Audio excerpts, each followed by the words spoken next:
Hi friends, ನಮಸ್ಕಾರ. ಮತ್ತೊಮ್ಮೆ ತಮಗೆಲ್ಲ ಪೂಯಾಸ್ ಕಿಚನ್ಗೆ ಸ್ವಾಗತ. ಈ ಹಸಿ ಕಾಳಿನ ಕಾಲದಲ್ಲಿ ಮತ್ತೊಂದು ಹಸಿ ಕಾಳಿನ ಗ್ರೇವಿ ಮಾಡೋದು ಹೇಗೆ ಅಂತ ನೋಡೋಣ. ಇವತ್ತು ನಾನು ಹಸಿ ಅಲಸಂದಿ ಕಾಳನ್ನ ಬಳಸಿ ಒಂದು ರುಚಿಕರವಾದಂಥ ಗ್ರೇವಿ ಮಾಡ್ತಾ ಇದ್ದೀನಿ. ಈ ಗ್ರೇವಿ ಚಪಾತಿ, ರೊಟ್ಟಿ, ಇಡ್ಲಿ, ದೋಸೆ ಎಲ್ಲದಕ್ಕೂ ಕೂಡ ತುಂಬ ಚೆನ್ನಾಗಿರುತ್ತೆ. ಹಾಗೆ ಊಟಕ್ಕೂ ಕೂಡ ಸೈಡ್ ಡಿಶ್ ಆಗಿ ತುಂಬಾ ಚೆನ್ನಾಗಿರುತ್ತೆ. ಹಾಗಿದ್ರೆ ಮಾಡೋದು ಹೇಗೆ ಅಂತ ನೋಡೋಣ ಬನ್ನಿ.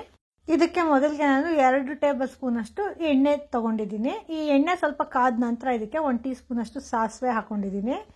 ಈ ಸಾಸಿವೆ ಸ್ವಲ್ಪ ಚೆನ್ನಾಗಿ ಸಿಡಿದ ನಂತರ ಇದಕ್ಕೆ 1-2 ಕಡ್ಡಿಯಷ್ಟು ಕರಿಬೇವು, ಹಾಗೆ 2 ಹಸಿಮೆಣಸಿನಕಾಯಿನ ಈ ರೀತಿ ಸ್ಲಿಟ್ ಮಾಡಿ ಹಾಕೊಂಡಿದ್ದೀನಿ. ಈ ರೀತಿ ಸ್ಲಿಟ್ ಮಾಡಿ ಹಾಕೊಂಡ್ರೆ ಆ ಗ್ರೇವಿನಲ್ಲಿ ಮಧ್ಯದಲ್ಲಿ ಹಸಿಮೆಣಸಿನಕಾಯಿ ನಂಚ್ಕೊಳ್ಳೋದಕ್ಕೆ ಸಿಗುತ್ತಲ್ಲ, ತುಂಬಾ ಚೆನ್ನಾಗಿರುತ್ತೆ. ಅದಕ್ಕೋಸ್ಕರ ಈ ಮೆಣಸಿನಕಾಯಿ ಸ್ವಲ್ಪ ಬಾಡಿದ ನಂತರ ಇದಕ್ಕೆ 1-2 ಈರುಳ್ಳಿನ ಈ ರೀತಿ ಸ್ವಲ್ಪ ಮೀಡಿಯಂ ಸೈಜ್ನಲ್ಲಿ ಕಟ್ ಮಾಡಿ ಹಾಕ್ಕೊಂಡಿದ್ದೀನಿ. ಈ ಈರುಳ್ಳಿ ಸ್ವಲ್ಪ ಚೆನ್ನಾಗಿ ಒಗ್ಗರಣೆಯಲ್ಲಿ ಬಾಡಬೇಕು, ಗೋಲ್ಡನ್ ಬ್ರೌನ್ ಆಗೋ ರೀತಿ ಚೆನ್ನಾಗಿ ಫ್ರೈ ಮಾಡ್ಕೊಳ್ಳೋಣ. ಹಾಗೆ ಇಲ್ಲಿ ನಾನು ರುಬ್ಕೊಳ್ಳೋದಕ್ಕೆ ಕೂಡ ಈರುಳ್ಳಿನ ಸಪ್ರೇಟಾಗಿ ಹುರ್ಕೊತಾ ಇಲ್ಲ. ಈ ಒಗ್ಗರಣೆಲ್ಲ ಸ್ವಲ್ಪ ಈರುಳ್ಳಿನ ತಗೊಳ್ತಾ ಇದ್ದೀನಿ. ಅದಕ್ಕೋಸ್ಕರ ಇದು ಸ್ವಲ್ಪ ಹದವಾಗಿ ಹುರ್ಕೊಂಡಿದ ನಂತರ ಇದೇ ಹುರ್ಕೊಂಡಿರೋಂಥ ಈರುಳ್ಳಿನ ಸ್ವಲ್ಪ ಒಂದು ಅರ್ಧದಷ್ಟು ಈರುಳ್ಳಿನ ತೆಗೆದು ನಾನು ಮಿಕ್ಸಿ ಜಾರ್ ತಗೊತಾ ಇದ್ದೀನಿ. ಸ್ವಲ್ಪ ಕರಿಬೇವು ಹಾಗೆ ಈರುಳ್ಳಿ ಮಿಶ್ರವಾಗಿ ತಗೊಂಡ್ರೆ ಚೆನ್ನಾಗಿರುತ್ತೆ. ಈಗ ಇದನ್ನ ಪಕ್ಕಕ್ಕೆ ಇಟ್ಟು ಈಗ ಇದಕ್ಕೆ ನಾನು ಒಂದು ಆಲೂಗೆಡ್ಡೆನ ಈ ರೀತಿ ಸ್ವಲ್ಪ ಸಣ್ಣದಾಗಿ ಕಟ್ ಮಾಡಿ ಹಾಕೊಂಡಿದ್ದೀನಿ. ಇಲ್ಲಿ ಆಲೂಗೆಡ್ಡೆಗೆ ನಾನು ಸಿಪ್ಪೆ ತಗೊಂಡಿದ್ದೀನಿ, ಯಾಕಂದರೆ ಸಿಪ್ಪೆ ತೆಗೆದ್ರೆ ಸ್ವಲ್ಪ ಬೇಗ ಬೇಯುತ್ತೆ ಆಲೂಗೆಡ್ಡೆ, ಅದಕ್ಕೋಸ್ಕರ. ಹಾಗೆ ಇಲ್ಲಿ ಎಣ್ಣೆನಲ್ಲಿ ಆಲೂಗೆಡ್ಡೆನ ಚೆನ್ನಾಗಿ ಬಾಡಿಸ್ಕೊಂಡ್ರೆ ಆಲೂಗೆಡ್ಡೆ ಚೆನ್ನಾಗಿ ಸಾಫ್ಟ್ ಆಗುತ್ತೆ. ಈ ರೀತಿ ಸ್ವಲ್ಪ ಚೆನ್ನಾಗಿ ಆಲೂಗೆಡ್ಡೆ ಚೆನ್ನಾಗಿ ಸಾಫ್ಟ್ ಆದ ನಂತರ ಇದಕ್ಕೆ ನಾನು 2 ಟೊಮೆಟೊನ ಸ್ವಲ್ಪ ಸಣ್ಣದಾಗಿ ಕಟ್ ಮಾಡಿ ಹಾಕೊಂಡಿದ್ದೀನಿ. ಹೀಗೆ ಟೊಮೆಟೊ ಹಾಕೊಂಡು ಅದನ್ನ ಕೂಡ ಚೆನ್ನಾಗಿ ಫ್ರೈ ಮಾಡ್ಕೋಬೇಕು. ಆ ಟೊಮೆಟೊ ಸ್ವಲ್ಪ ಚೆನ್ನಾಗಿ ಸಾಫ್ಟ್ ಆಗಬೇಕು ಈ ಒಗ್ಗರಣೆನಲ್ಲಿ. ಮತ್ತು ಆಲೂಗೆಡ್ಡೆ ಕೂಡ ಚೆನ್ನಾಗಿ ಬೇಯುತ್ತೆ. ಮತ್ತು ಆ ಟೊಮೆಟೊ ಸ್ವಲ್ಪ ನೀರು ಬಿಡುತ್ತಲ್ಲ, ಹಾಗಾಗಿ ಆಲೂಗೆಡ್ಡೆ ಆ ನೀರನ್ನೆಲ್ಲ ಅಬ್ಸರ್ವ್ ಮಾಡಿಕೊಂಡು ಸ್ವಲ್ಪ ಬೇಗ ಸಾಫ್ಟ್ ಆಗುತ್ತೆ. ಈ ರೀತಿ ಚೆನ್ನಾಗಿ ಈ ಟೊಮೆಟೊ ಆಲೂಗೆಡ್ಡೆ 2 ಬೆಂದ ನಂತರ ಇದಕ್ಕೆ ನಾನು ಹಸಿ ಕಾಳನ್ನ ಹಾಕ್ಕೊಳ್ತೀನಿ. ನೋಡಿ, ಇಲ್ಲಿ ಈಗ ಈ ಟೊಮೆಟೊ ಚೆನ್ನಾಗಿ ಸಾಫ್ಟ್ ಆಗಿ ಸ್ವಲ್ಪ ಸ್ಮ್ಯಾಶ್ ಆಗೋ ರೀತಿ ಆಗಿದೆ. ಹಾಗೆ ಆಲೂಗೆಡ್ಡೆ ಕೂಡ ಅಷ್ಟೇ ಚೆನ್ನಾಗಿ ಸಾಫ್ಟಾಗಿ ಆಗಿದೆ. ಈಗ ನಾನು 1/4 kg ಅಲಸಂದಿ ಕಾಳನ್ನ ಹಾಕ್ಕೊಂಡಿದ್ದೀನಿ. ಈ ರೀತಿ ಎಳೆದಾಗಿರೋಂಥ ಅಲಸಂದಿ ಕಾಳನ್ನ ಈ ರೀತಿ ಕಾಯಿ ಸಮೇತ ಹಾಗೆ ಮುರಿದು ಹಾಕ್ಕೊಂಡಿದ್ದೀನಿ.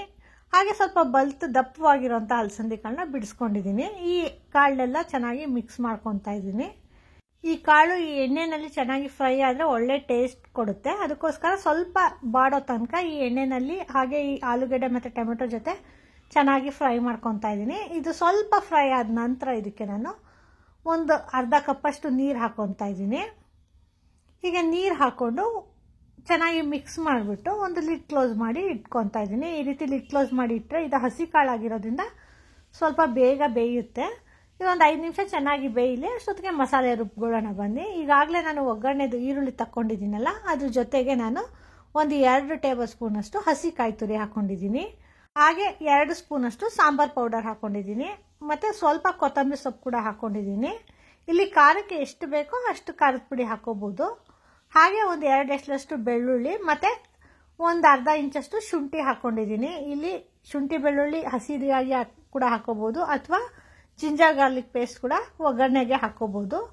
ಹಾಗೆ 1 ಟೇಬಲ್ ಸ್ಪೂನ್ ಅಷ್ಟು ಹುರ್ಗಡ್ಲೆ ಕೂಡ ಹಾಕ್ಕೊಂಡಿದ್ದೀನಿ. ಈ ಹುರ್ಗಡ್ಲೆ ಹಾಕೊಳ್ಳೋದ್ರಿಂದ ಒಳ್ಳೆ ಕನ್ಸಿಸ್ಟೆನ್ಸಿ ಬರುತ್ತೆ, ಅದಕ್ಕೋಸ್ಕರ. ಈಗ ಇದನ್ನು ಚೆನ್ನಾಗಿ ನುಣ್ಣಗೆ ರುಬ್ಕೋಬೇಕು. ನೀರು ಹಾಕ್ಕೊಂಡು ರುಬ್ಕೊಂಡಿದ್ದೀನಿ ನಾನು. ಈಗ ಈ ರುಬ್ಬಿರೋಂಥ ಮಸಾಲೆನ ಈಗಾಗಲೇ ಕಾಳೆಲ್ಲ ಬೇಯಕ್ಕೆ ಹಾಕ್ಕೊಂಡಿದ್ದೀವಲ್ಲ, ಅದ್ರ ಜೊತೆ ಹಾಕ್ಕೊಂಡಿದ್ದೀನಿ. ಈ ಕಾಳು ಕೂಡ ಅಷ್ಟೇ ಆಗಲೇ ಸುಮಾರು ಅರ್ಧದಷ್ಟು ಬೆಂದಿದೆ. ಹಾಗಾಗಿ ಈ ಮಸಾಲೆನ ಹಾಕ್ಕೊಂಡು ಮಿಕ್ಸ್ ಮಾಡ್ಕೊತಾ ಇದ್ದೀನಿ. ಈ ಮಸಾಲೆ ಎಲ್ಲ ಈಗಲೇ ಹಾಕ್ಕೊಂಡ್ರೆ ಆ ಕಾಳು ಬೇಯೋ ಅಷ್ಟೊತ್ತಿಗೆ ಈ ಮಸಾಲೆನೆಲ್ಲ ಕೂಡ ಚೆನ್ನಾಗಿ ಹೀರ್ಕೊಳ್ಳುತ್ತೆ. ಹಾಗೆ ಈ ರುಬ್ಬಿರೋಂಥ ಮಸಾಲೆಗೆ ನಾನು ಸ್ವಲ್ಪ ನೀರು ಹಾಕ್ಕೊಂಡಿದ್ದೀನಿ. ಮತ್ತು ಒಂದು ಅರ್ಧ ಟೀ ಸ್ಪೂನ್ ಅಷ್ಟು ಅರಿಶಿನ ಕೂಡ ಹಾಕ್ಕೊಂಡಿದ್ದೀನಿ. ಈಗ ಇದನ್ನೆಲ್ಲ ಚೆನ್ನಾಗಿ ಮಿಕ್ಸ್ ಮಾಡ್ಕೊತಾ ಇದ್ದೀನಿ. ಹೀಗೆ ಮಿಕ್ಸ್ ಮಾಡಿ ಅದನ್ನ ಕುದಿಯೋದಕ್ಕೆ ಬಿಟ್ಟರೆ ಆ ಕಾಳೆಲ್ಲ ಆ ಮಸಾಲೆನ ಚೆನ್ನಾಗಿ ಹೀರ್ಕೊಳ್ಳುತ್ತೆ. ನೋಡಿ, ಈಗ ಒಂದು 5 ನಿಮಿಷ ಆಗಿದೆ. ಈಗ ಇಲ್ಲಿ ಓಪನ್ ಮಾಡಿ ನೋಡ್ತಾ ಇದ್ದೀನಿ. ನೋಡಿ, ಇಲ್ಲಿ ಕಾಳೆಲ್ಲ ಚೆನ್ನಾಗಿ ಬೆಂದಿದೆ, ಸಾಫ್ಟ್ ಆಗಿದೆ ಆ ಕಾಳೆಲ್ಲ. ಹಾಗೆ ಮಸಾಲೆ ಕೂಡ ಅಷ್ಟೇ ಚೆನ್ನಾಗಿ ಆ ಖಾರ ಎಲ್ಲ ಚೆನ್ನಾಗಿ ಬೆಂದಿದೆ. ಹಾಗಾಗಿ ಒಳ್ಳೆ ಘಮ ಬರ್ತಾ ಇದೆ. ಈಗ ಇದನ್ನು ಚೆನ್ನಾಗಿ ಮಿಕ್ಸ್ ಮಾಡಿಕೊಂಡು ನೋಡಿ, ಇಲ್ಲಿ ಈಗ ಆಲೂಗೆಡ್ಡೆ ತೋರಿಸ್ತೀನಿ. ಈ ಆಲೂಗೆಡ್ಡೆ ಸ್ವಲ್ಪ ಹಾರ್ಡ್ ಇರೋದ್ರಿಂದ ಅದು ಬೇಯೋದಕ್ಕೆ ಟೈಮ್ ತಗೊಳುತ್ತಲ್ವ, ಹಾಗಾಗಿ ಇದೊಂದು 5 ನಿಮಿಷ ಬಿಟ್ಟಿರೋದಕ್ಕೆ ನೋಡಿ ಎಷ್ಟು ಚೆನ್ನಾಗಿ ಸಾಫ್ಟಾಗಿ ಬೆಂದಿದೆ. ನೋಡಿ, ಈ ರೀತಿ ಒಂದು ಪೀಸ್ ಎತ್ತಿ ಈ ರೀತಿ ಪ್ರೆಸ್ ಮಾಡಿದ್ರೆ ಸ್ಮ್ಯಾಶ್ ಆಗೋ ರೀತಿ ಸಾಫ್ಟಾಗಿ ಆಗಿದೆ ಈ ಆಲೂಗೆಡ್ಡೆ. ಹಾಗೆ ಕಾಳುಗಳು ಕೂಡ ಅಷ್ಟೇ ಎಲ್ಲ ಚೆನ್ನಾಗಿ ಸಾಫ್ಟಾಗಿ ಬೆಂದಿದೆ. ಈಗ ಇದಕ್ಕೆ ರುಚಿಗೆ ತಕ್ಕಷ್ಟು ಉಪ್ಪು ಹಾಕ್ಕೊಳ್ತಾ ಇದ್ದೀನಿ. ಹೀಗೆ ಉಪ್ಪು ಹಾಕಿ ಚೆನ್ನಾಗಿ ಮಿಕ್ಸ್ ಮಾಡ್ಕೋಬೇಕು. ಹಾಗೆ ಹುಳಿ ಜಾಸ್ತಿ ಇಷ್ಟಪಡೋರು ಬೇಕು ಅಂದರೆ ಸ್ವಲ್ಪ ಹುಣಸೆ ಹಣ್ಣಿನ ರಸ ಕೂಡ ಹಾಕ್ಕೋಬೋದು. ಆದರೆ ಇಲ್ಲಿ ನಾನು ಟೊಮೆಟೊ ಹಾಕ್ಕೊಂಡಿರೋದ್ರಿಂದ ನಾನು ಯಾವುದೇ ಹುಳಿ ಹಾಕೋತಾ ಇಲ್ಲ. ಹಾಗೆಯೇ ಇದನ್ನ ಸ್ವಲ್ಪ ತೆಳುವಾಗಿ ಮಾಡಿಕೊಂಡ್ರೆ ಇದನ್ನ ಸಾಂಬಾರ್ ಥರ ಕೂಡ ಬಳಸ್ಕೋಬೋದು. ಈಗ ಈ ಉಪ್ಪು ಹಾಕಿರೋದ್ರಿಂದ ಒಂದು 2 ನಿಮಿಷ ಈ ಉಪ್ಪೆಲ್ಲ ಹೀರ್ಕೊಳ್ಳೋ ತನಕ ಕುದಿಸ್ಕೊಂಡು ಆಫ್ ಮಾಡಿಕೊಂಡ್ರೆ ರುಚಿಕರವಾದಂಥ ಅಲಸಂದಿ ಕಾಳಿನ ಗ್ರೇವಿ ಚಪಾತಿ ಜೊತೆ ಅಥವಾ ರೊಟ್ಟಿ ಜೊತೆ ಹಾಗೆ ಮುದ್ದೆ ಜೊತೆ ಕೂಡ ತುಂಬಾ ಚೆನ್ನಾಗಿರುತ್ತೆ. ಸಿದ್ಧ ಆಗಿದೆ ನೋಡಿ. ಇಲ್ಲಿ ನಾನು ಸರ್ವ್ ಮಾಡಿ ತೋರಿಸ್ತಾ ಇದ್ದೀನಿ. ಕನ್ಸಿಸ್ಟೆನ್ಸಿ ನೋಡಿ ಎಷ್ಟು ಚೆನ್ನಾಗಿದೆ. ಹಾಗೆ ಇದನ್ನ ಸಾಂಬಾರ್ ಥರ ಬಳಸೋದಾದರೆ ಇನ್ನು ಸ್ವಲ್ಪ ನೀರು ಹಾಕ್ಕೊಂಡು ತೆಳುವಾಗಿ ಮಾಡಿಕೊಂಡ್ರೆ ಸಾಂಬಾರ್ ರೀತಿ ಬಳಸ್ಕೋಬೋದು. ಅನ್ನಕ್ಕೆ ಕೂಡ ಚೆನ್ನಾಗಿರುತ್ತೆ. ಅಥವಾ ಊಟದ ಜೊತೆಗೆ ಕೂಟ್ ಥರ ಕೂಡ ಬಳಸ್ಬೋದು. ಇದನ್ನು ರುಚಿಕರವಾದಂಥ ಅಲಸಂದಿ ಕಾಳಿನ ಗ್ರೇವಿ ತಿನ್ನೋದಕ್ಕೆ ಸಿದ್ಧ ಆಗಿದೆ. ಹಾಗೆ ಚಪಾತಿ ರೊಟ್ಟಿ ಜೊತೆ ಅಥವಾ ಇಡ್ಲಿ ದೋಸೆ ಜೊತೆ ತಿನ್ನೋವಾಗ ಹಸಿ ಈರುಳ್ಳಿ ಹಾಗೆ ನಿಂಬೆ ಹಣ್ಣಿನ ಜೊತೆ ಸರ್ವ್ ಮಾಡೋದ್ರಂತೂ ತುಂಬಾ ಚೆನ್ನಾಗಿರುತ್ತೆ.